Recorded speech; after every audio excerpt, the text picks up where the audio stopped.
কিছুদিন আগে আমি এই চালের পাঁপড় বানানোটা দেখলাম, তাই আজকে নিজেও ট্রাই করলাম। তো প্রথমেই আমি লঙ্কাটাকে ছোট ছোট করে কেটে নিলাম। এরপরেই একটু জিরে, একটু জোয়ান আর একটু কালো জিরে দিয়ে 5 চামচ মতো চালের গুঁড়ি নিয়েছিলাম।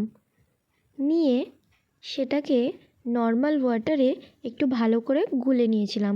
ব্যাটারটা একটু পাতলাই করতে হবে। ব্যাটারটা পাতলা হলেই এটা বেশিই ভালো লাগবে।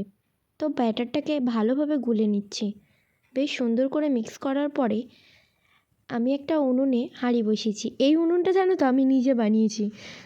আর এই প্লেটটার মধ্যে একটু তেল মাখিয়ে নিলাম। হাঁড়ির জলটা যখনই ফুটে যাবে ওই ব্যাটারটা ওই প্লেটের মধ্যে ঢেলে তারপরে হাঁড়ির ওপরে বসিয়ে দেবো। এই যে বসিয়ে আর বাটিটা দিয়ে চাপা দিয়ে দিয়েছি।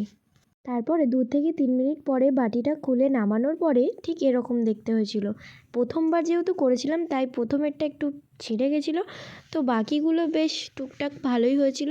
তারপরে এটাকে কড়া রোদে শুকিয়েছিলাম। শুকোনোর পরে এটাকে ভালোভাবে কড়ায় ভেজে নিচ্ছি। দেখো কত সুন্দর ফুলছে। আজকে ভিডিওটা এই পর্যন্তই। যদি তোমাদের ভিডিওটা ভালো লেগে থাকে অবশ্যই লাইক, কমেন্ট, শেয়ার, সাবস্ক্রাইব করে দেবে। আর ফেসবুক থেকে দেখে থাকলে ভিডিওটা প্লিজ ফলো করে দিও। টাটা, দেখা হচ্ছে নেক্সট ভিডিওতে। আবার একটা নতুন ভিডিও নিয়ে তাড়াতাড়ি আসবো।